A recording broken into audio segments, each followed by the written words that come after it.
Student, आप सभी का स्वागत है पंडित अर्जुन प्रसाद त्रिपाठी स्मारक इंटर कॉलेज के यूट्यूब चैनल में। हमने पिछले वीडियो में पढ़ा था क्लास 12 के हैलो एल्केनों के निर्माण की विधि। तो हैलो एल्केनों के निर्माण की 2-3 विधियां हम पढ़ चुके थे। आज पढ़ेंगे एक और अन्य विधि, निर्माण की एक दूसरी विधि। कल शायद हमने 3 या 4 विधियां पढ़ ली थी, तो आज जो भी हो नंबर आप चेक कर लेंगे। थायोनिल क्लोराइड से थायोनिल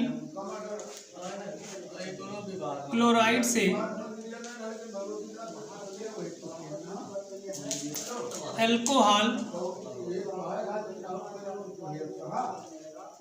की क्रिया द्वारा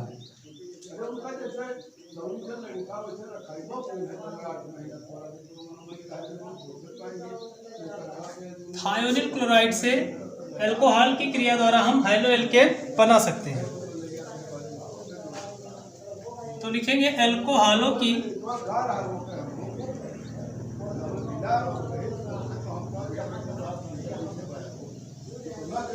thionyl chloride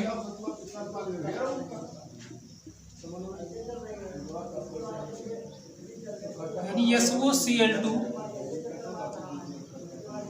thionyl chloride SOCl2 से क्रिया कराने पर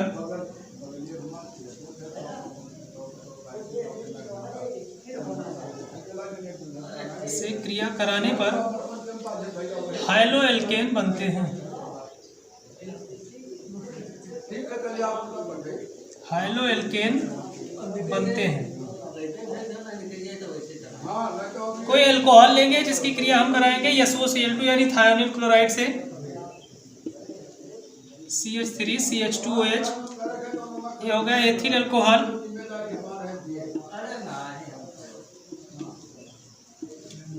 एथिल अल्कोहल की क्रिया हम कराएंगे किससे? थायोनिल क्लोराइड यानी SOCl2 से।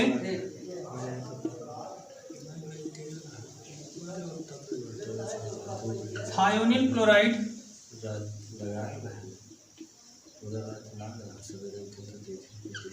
यानी SOCl2 से जब हम एथिल अल्कोहल की क्रिया कराते हैं तो बनता है क्या? हैलो एल्केन यानी CH3CH2। अब जो एल्केन ग्रुप जो हाइड्रोजन ग्रुप इसमें जुड़ा हुआ है SOCl2 में यानी क्लोरीन है, तो क्लोरीन को इसके साथ जोड़ देंगे यानी बन जाएगा हमारा क्लोरो और 2 कार्बन है तो एथेन, क्लोरो एथेन। या फिर इसे हम और क्या कह सकते हैं? Ethyl chloride, ethyl chloride. और इसके साथ बनेगा SO, यहाँ वाला SO जो बचा, और इसके साथ वो यानी कि SO2 बनेगा, सल्फर डाइऑक्साइड, सल्फर डाइऑक्साइड।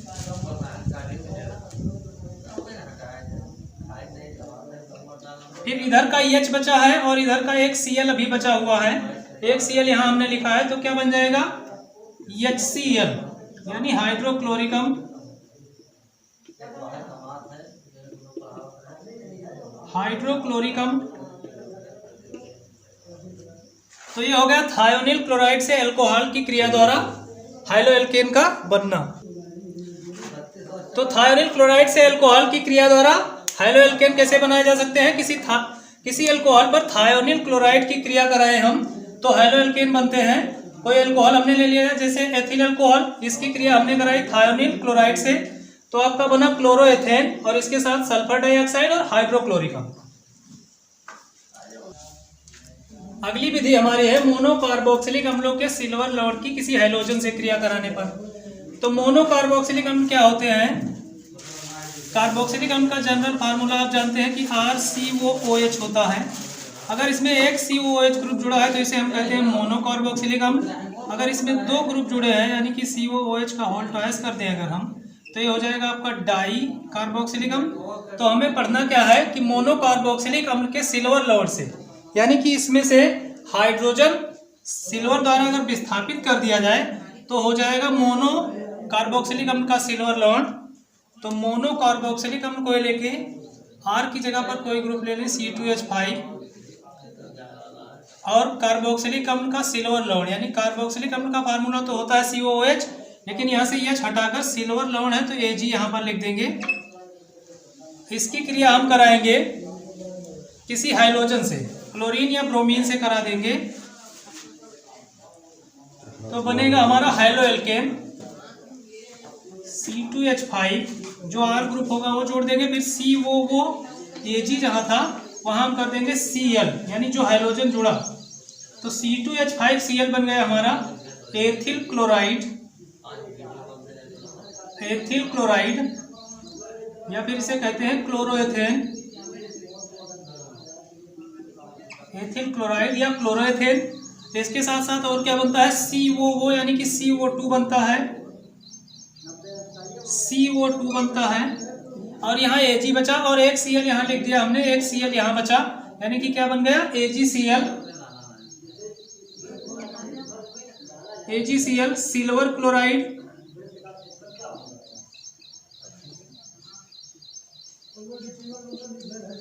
और ये है CO2 यानी कार्बन डाइऑक्साइड।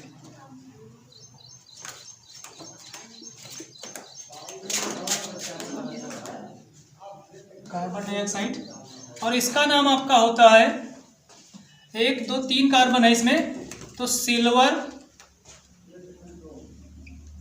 प्रोपियोनेट इसका नाम है, सिल्वर प्रोपियोनेट। तो हम इसे अगर लिखना होगा तो कैसे लिखेंगे कि मोनो कार्बोक्सिलिक अम्ल,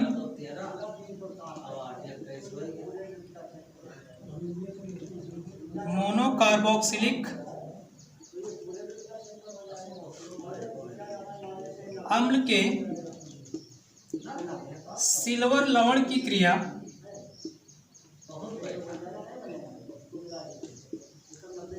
क्लोरीन या ब्रोमीन,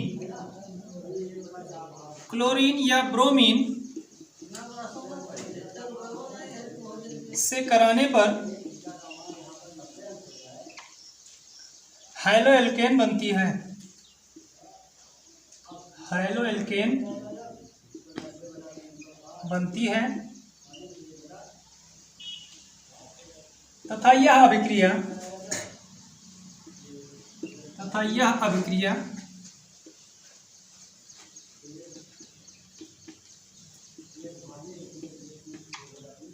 यह अभिक्रिया बोरोडीन हुन्स-डीकर अभिक्रिया कहलाती है, बोरोडीन हुन्स-डीकर अभिक्रिया कहलाती है।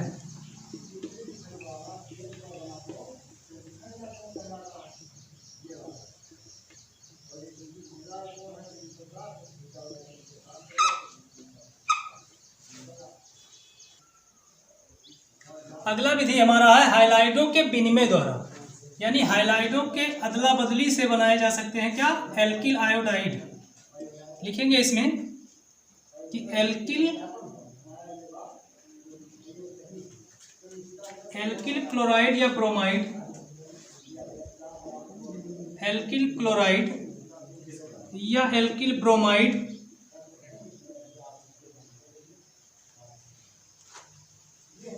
एसीटोन की उपस्थिति में, एसीटोन की उपस्थिति में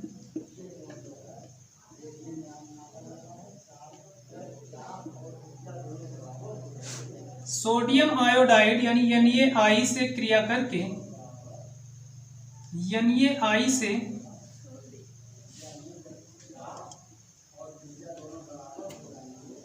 क्रिया करके हाइलाइड विनिमय विधि द्वारा, हाइलाइड विनिमय विधि द्वारा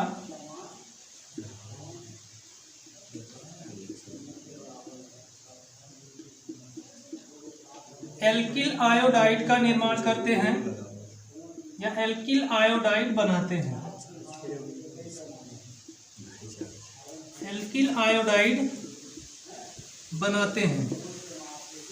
कोई हम हाइलाइड लेंगे एल्किल क्लोराइड या एल्किल ब्रोमाइड, तो एल्किल ग्रुप जोड़ देंगे C2H5 और इसके साथ क्लोराइड या ब्रोमाइड, इसकी क्रिया कराएंगे हम सोडियम आयोडाइड से NaI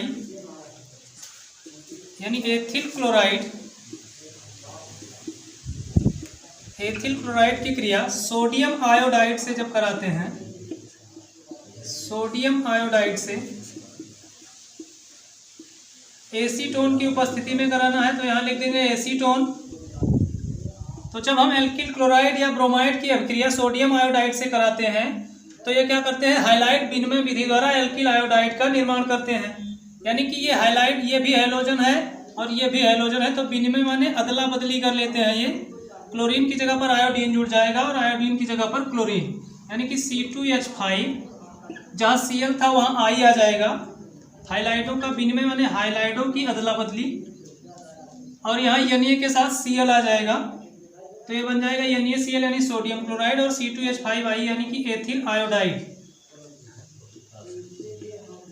एथिल आयोडाइड और सोडियम क्लोराइड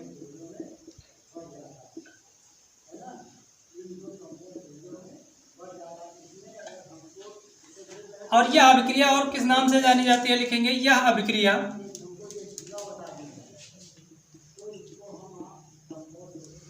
फिंकलस्टीन अभिक्रिया। फिंकलस्टीन अभिक्रिया या कोनाल्ट फिंकलस्टीन अभिक्रिया कहलाती है, या कोनाल्ट फिंकलस्टीन अभिक्रिया कहलाती है।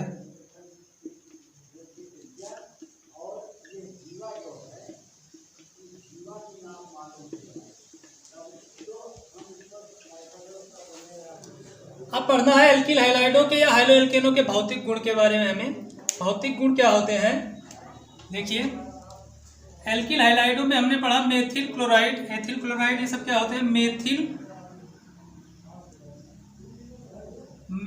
क्लोराइड,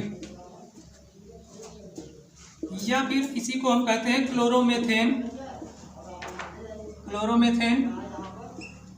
और फिर एथिल क्लोराइड या क्लोरोएथेन, एथिल क्लोराइड या क्लोरोएथेन। ये सभी गैस हैं, यानी मेथिल क्लोराइड और एथिल क्लोराइड ये गैस हैं। और इसके अलावा जो हाई लेवल के सदस्य हैं इसके, जिसमें कार्बन की संख्या अधिक होती है, जैसे मेथिल क्लोराइड में आपका हो जाता है CH3Cl, एथिल हो गया C2H5Cl, तो इसमें कार्बन की संख्या 1 है और इसमें 2 है। इससे अधिक कार्बन यानी 3 कार्बन से अधिक वाले कार्बन की संख्या में क्या हो जाएंगे, वह सदस्य, उच्च सदस्य इसके हो जाते हैं द्रव हो जाते हैं। उच्च सदस्य यानी जिसमें कार्बन की संख्या अधिक होती है, उच्च सदस्य द्रव होते हैं। इसके अलावा फिर मेथिल ब्रोमाइड, अभी तक तो था क्लोराइड, इसके बाद ब्रोमाइड, मेथिल ब्रोमाइड,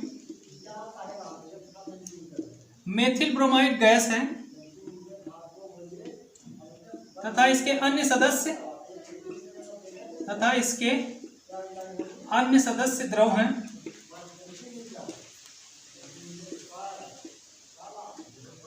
उसके बाद आता है एल्किल आयोडाइड, यानी मेथिल, एथिल, प्रोपिल, सभी तरह के आयोडाइड जो होते हैं वे द्रव होते हैं। एल्किल आयोडाइड द्रव हैं। ये जल में अविलेय होते हैं, यानी जल में नहीं घुलते हैं, तथा कार्बनिक विलायकों में विलेय होते हैं। कार्बनिक विलायक यानी कि ईथर, अल्कोहल आदि में ये घुल जाते हैं, तो कार्बनिक विलायकों में विलेय होते हैं।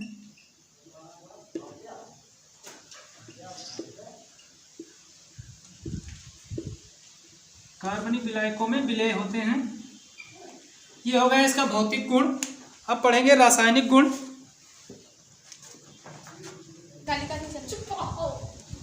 अगला हमें पढ़ना है रासायनिक गुण, यानी हाइलो एल्केनों के रासायनिक गुण क्या होते हैं, किस किस से अभिक्रिया करते हैं, ये पढ़ना है। तो हाइलो एल्केन यानी कि RH बहुत अभिक्रियाशील यौगिक होते हैं, यानी इनकी अभिक्रिया करने की क्षमता अधिक होती है। RH यानी कि हाइलो एल्केन बहुत क्रियाशील यौगिक है, बहुत अभिक्रियाशील यौगिक हैं।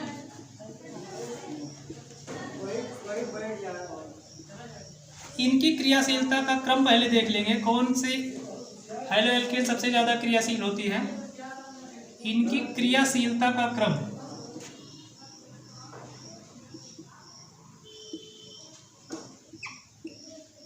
आयोडाइड यानी कि आयोडीन जिस हैलो एल्केन में है, आयोडाइड अधिक क्रियाशील होगा। उसके बाद ब्रोमाइड, ब्रोमाइड इससे कम क्रियाशील होता है। फिर क्लोराइड, क्लोराइड इससे कम क्रियाशील होता है। उसके बाद फ्लोराइड, फ्लोराइड सबसे कम क्रियाशील यौगिक बनाते हैं। तो आयोडाइड सबसे अधिक क्रियाशील यानी इसकी क्रियाशीलता सबसे अधिक होती है, और फ्लोराइड की क्रियाशीलता सबसे कम होती है। यानी हम कह सकते हैं कि परमाणु भार बढ़ने के साथ, परमाणु भार बढ़ने के साथ क्रियाशीलता बढ़ती है। अब रासायनिक गुण में पहला गुण हम पढ़ेंगे कास्टिक सोडा से क्रिया। कास्टिक सोडा यानी NaOH के जलीय विलयन से क्रिया।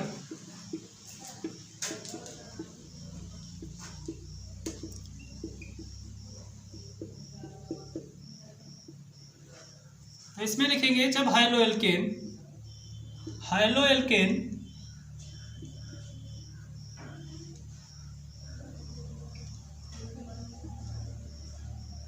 जलीय सोडियम हाइड्रोक्साइड यानी NaOH, इसी को हम कास्टिक सोडा कहते हैं, जलीय सोडियम हाइड्रोक्साइड के साथ गर्म करने पर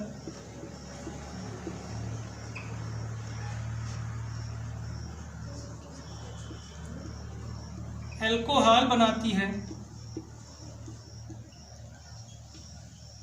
यानी हैलो एल्केन को जब हम जलीय सोडियम हाइड्रोक्साइड यानी कास्टिक सोडा के साथ गर्म करते हैं तो ये एल्कोहल का निर्माण करती है। तो कोई एल्किल हैलाइड ले लेंगे, RH वाले जनरल फार्मूला से क्रिया करेंगे। RH ये हो गया आपका एल्किल हैलाइड। इसकी क्रिया जब हम किससे कराएंगे, NaOH, जलीय NaOH से कराएंगे।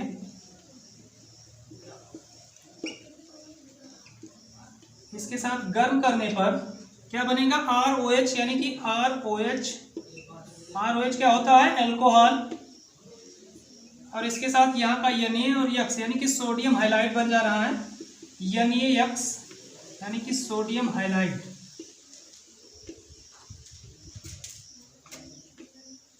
अब RX की जगह पर कोई हम यौगिक लेंगे, R की जगह पर लिख दिया मान लीजिए C2H5, और यक्स की जगह पर लिख दिया क्लोरीन, तो ये हो गया आपका क्लोरोएथेन। क्लोरोएथेन और क्लोरोएथेन की क्रिया जब हम जलीय NaOH से कराएंगे, जलीय NaOH से, तो बनेगा C2H5OH यानी एथिल एल्कोहल।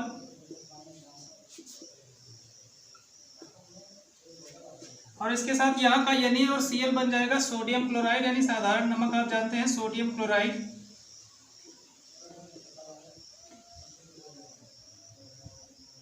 Sodium chloride. तो ये हो गया पहला रासायनिक गुण। दूसरा रासायनिक गुण है सोडियम एल्कोक्साइड से अभिक्रिया। सोडियम एल्कोक्साइड क्या होता है, Na और इसके साथ कोई R ग्रुप जुड़ा हो तो इसे हम कहते हैं सोडियम एल्कोक्साइड। तो इसमें लिखेंगे जब किसी एल्किल हैलाइड की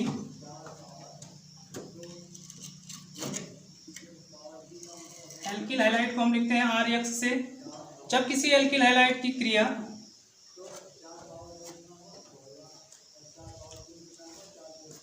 NaOR यानी कि सोडियम एथॉक्साइड, सोडियम एल्कोक्साइड लिखेंगे, सोडियम एल्कोक्साइड से कराते हैं तो ईथर बनता है। ईथर का जनरल फार्मूला आप जानते हैं ROR होता है, तो ईथर बनता है। तो सबसे पहले कोई एल्किल हैलाइड हम लेते हैं RX, इसकी क्रिया कराएंगे किससे, सोडियम एल्कोक्साइड से यानी कि NaOR। अब दो R है तो इसमें एक R को हम R डैश लिख देंगे, NaOR- यानी कि ये हो गया आपका सोडियम एल्कोक्साइड।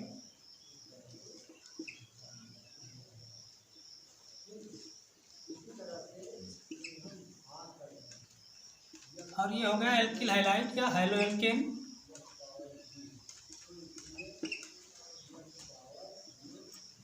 तो क्या बनता है आपका ईथर ROR- ईथर। और इसके साथ बन जाता है आपका Na और यक्स यानी कि sodium halide, NaX sodium halide. अब R की जगह पर कोई एल्किल ग्रुप हम ले लेंगे जैसे CH3 या C2H5। तो C2H5 लेंगे, C2H5, और यक्स की जगह पर हाइड्रोजन को लेंगे, ब्रोमीन ले लेंगे, C2H5Br यानी कि हो गया आपका ब्रोमोएथेन।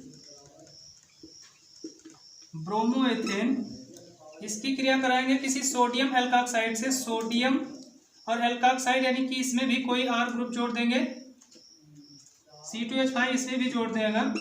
तो ये हो गया आपका sodium ethoxide, sodium ethoxide.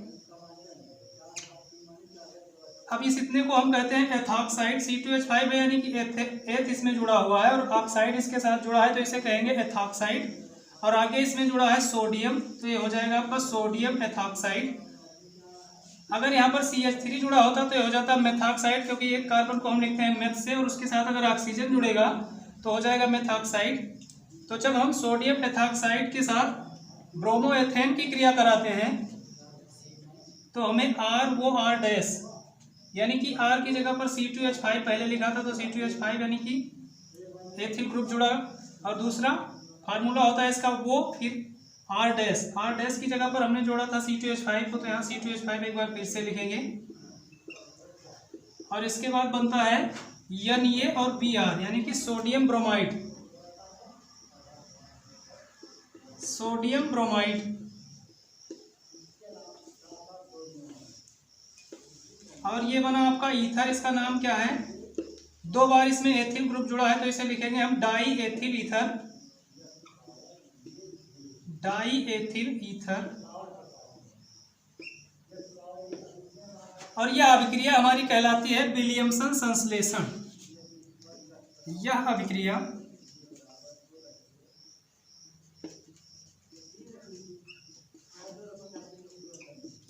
Williamson संश्लेषण कहलाती है।